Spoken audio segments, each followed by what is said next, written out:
fuula keessan kana isa gurguduu qabne kana siniifi ka'ee yaada mee attoo qablee Yoshaan godhan malee dhibba bulchaan jira mee gaafa laatu. abdii geetaachoo gara waltajjiitti abdii geetaachoo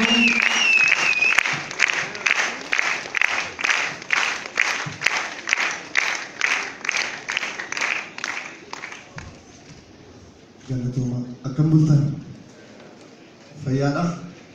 sagalee keessan nagamu uffata aadaa jimmaatiin baay'ee bareedaniiti kan jirtanii ijarraa faasiliin jedheera mata dureen walaloo mootii nooruu yaammaan mootii jedhu ashamaa anaa cabsuu akkam warri jimmaa warri haasaan keessan akkana dhiidammaa warri maal jennuudhaan dubbii bulfattanu jarri lola jibbuun nagaa lallabdanu warri keessummaadhaaf korma guddaa qaltanii ani nagaa kooti akkam naaf bultanii nooruu namaan jedhuu ka'anii teessisuu buna akka dandaanqoo keessummaaf danfisuu anis nooruu jedhee qaxaleen ilmaan mootii anis kan keessanii isinis kan kootii fan dhufee na waamtanii nafuu naaf eeyyamtu laata walalooti fufuu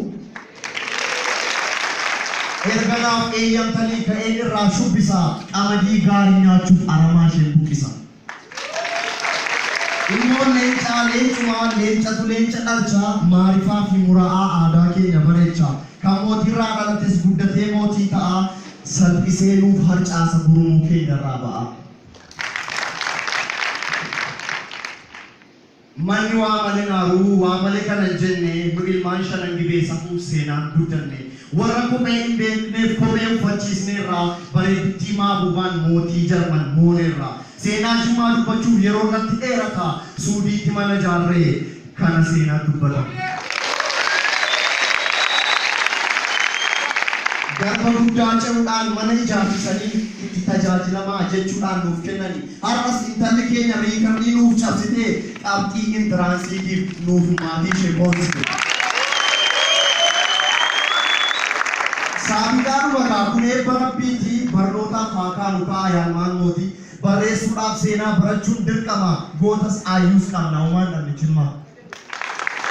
Garuu katabannee addunyaaf mul'isuu tokko taanee kaanaan omtuun deebisu gamtaan shanan gibee jarra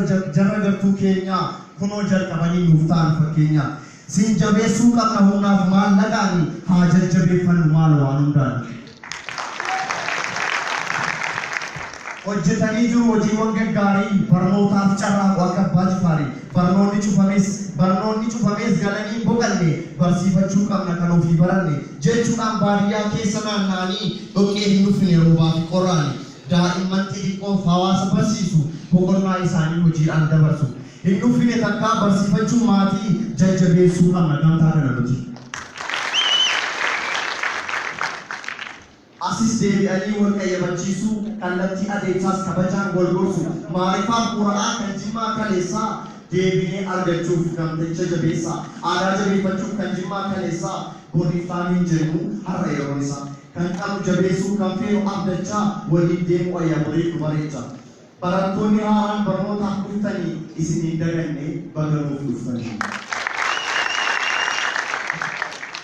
Jabaadhaa yaa ijoollee barnoonni qaruudhaa wal jajjabeeffachuun barachuun baruudhaa har'a kan barate boru kan ceesisu baradhaa jedheeti abdiin kan sin gorsu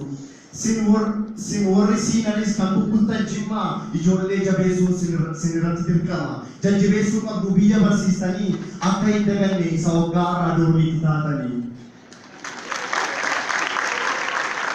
Kan baadiyyaarraa dhufe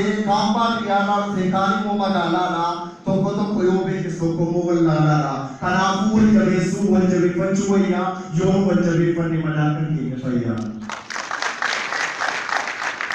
Jiruun magaalaatii fi kan baadiyyaa addaanii siinaroonni jabaadhaa kan keessanii dirqamanii bara barnoota gaarii isiniif haa ta'u bara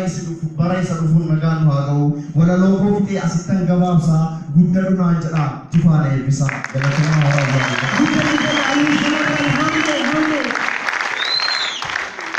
barreessaa kitaaba si argeen abdii geetaachoo hamilee baay'ee xixiqqaa ta'uu barbaadu